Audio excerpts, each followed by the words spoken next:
Alright, finally get some range time. Let's do this. Hey buddy, you mind if I shoot in with you? Whoa. Yeah, I guess that's cool, man.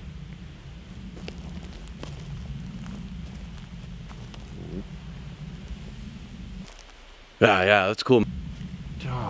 But like, I've probably got the tightest shot groups you've ever seen. It's awesome, man. Good for you. Mind if I take a shot? Wait. Jesus. Hold on, man. You're not quite gripping it right, dude. This one time I got this one grip job, man. It was like $2,000, but like my shot groups are so tight, man. You should really check it out. Right on, man. I'm not terribly against the way my gun feels, but like my gun, it costs so much money and my shot groups are so tight, man. Like I've probably got the best shot groups ever. And I drive a Ferrari.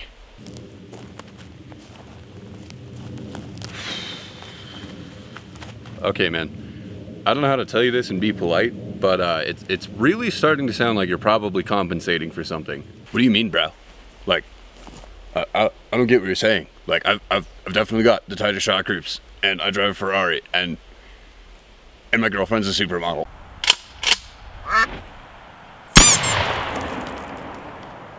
Hey, what's up, and welcome back, guys. Today, I'm definitely compensating for something. Compensating for the Strike Industries G4 slide comp. Now I'm sure you guys have seen these out there on the internet. If you haven't, threaded barrels and compensators are becoming a growing fashion trend in the gun community. Now what I want to see is if these guys really do what they're supposed to, see if it's going to stay more flush, if it's going to reduce muzzle climb, or see if it does nothing and it's just a fashion statement. So I'm going to pin this guy up against a full-size Glock.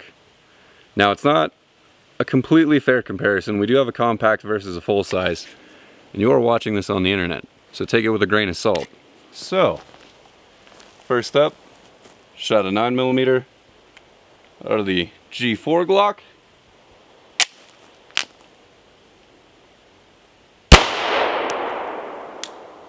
Alright, and now a shot of 9mm out of the regular Glock.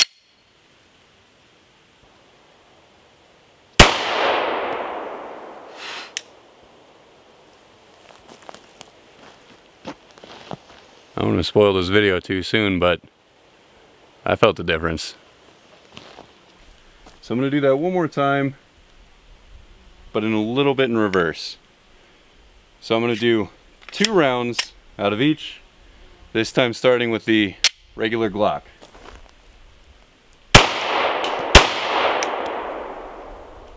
Alright, I feel that. Alright, and now G4 Glock.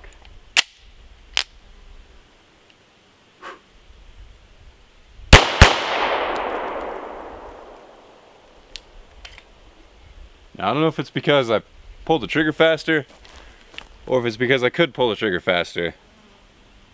I'm really not feeling as much on this Glock. Maybe it's because I already spent the money on it. My brain won't let me realize it.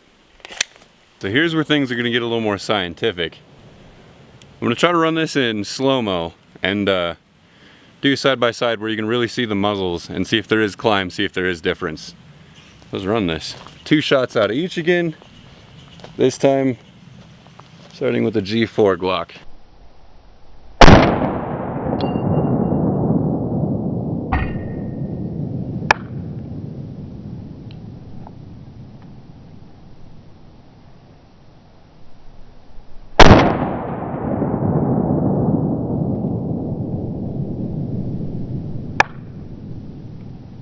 Alright, 2 more rounds.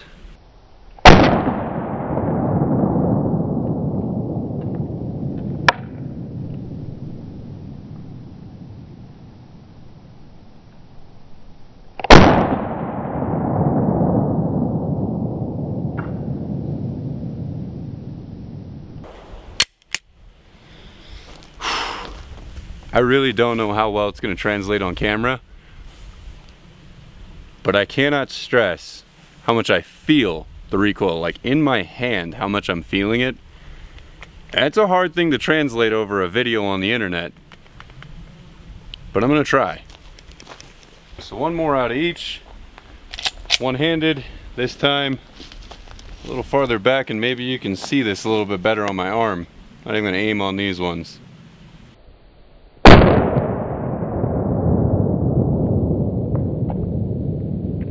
That's our G4 Glock.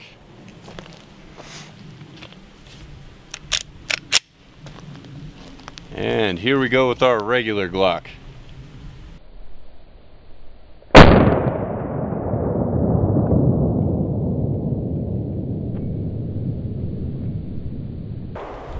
I mean, like, I can feel my wrist jiggle and I can feel it move down my arm. Alright, so now I'm gonna take a few rounds in each mag. I'm just gonna kind of get on target and go. I'm not really gonna try to force the gun down. I'm not really gonna try to stick in a bullseye. I'm just gonna see how much it'll climb on its own with and without a comp. And it's kind of the point, isn't it, to keep your gun flush? Now I do see an unfair advantage whenever it comes to the G4. You've got a big chunk of metal hanging off the end of your barrel. I mean, that's extra weight. Even if the compensator isn't just expelling gases, that extra weight's gonna help pull you back forward. So I mean, do I just need to tape a brick to the end of my gun, or is it really doing something? Alright guys, so this is gonna be my partially flawed system here. I'm just gonna take a few steps back to where I was earlier. I've got my target nice and taped up now. I know it's not great, but I'm just looking for difference in rounds, so I'm gonna come through, do this compensated, try not to fight the recoil, let it climb, do its thing, and then run it again. We'll see what we get. So here we go. 5 on, pretty quick. Not gonna try too much to aim or manage recoil. We're just gonna see what happens. G4 Glock.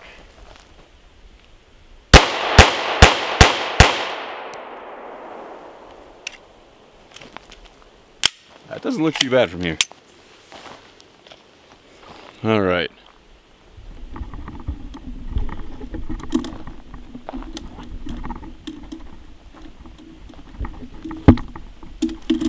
So we've got 4 right here, all in the same grouping, pretty quick shots. One more time with our regular Glock and see if we get the same result. Target's retaped all the way up. 5 out of the regular Glock. Just gonna go for it. And here we go. All right. It immediately looks like a much wider shot grouping. Let's check that out.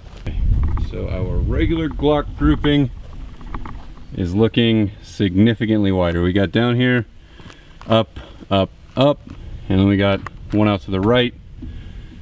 So take that as you will. I didn't try to manage either of them any more or any less. I think we've got a pretty clear answer here on whether or not the compensators do something.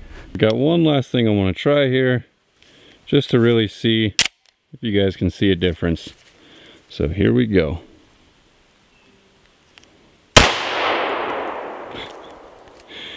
I more just wanted to do that for fun, I'm not gonna lie. Alright guys, hopefully you enjoyed that video. If you did, don't forget to... What is that? Hold on a second. What's going on over here? No way, sucker. Chad's back, and I've definitely got the tightest shot groups. Now, I'm gonna show you guys how to run this. I'll see you later. Really this time, I hope you guys enjoyed the video. If you feel like the G4 performed as well as I think it did, it ran me maybe $80 and some chains after all, getting it delivered to my house. Not a bad deal. I'm a fan. I say look into it. If you enjoyed the video, if you liked it, don't forget to like and subscribe, and I'll catch you guys next time.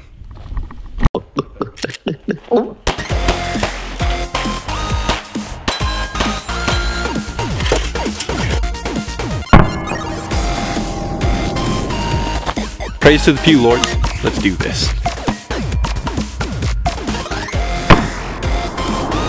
Thanks, man.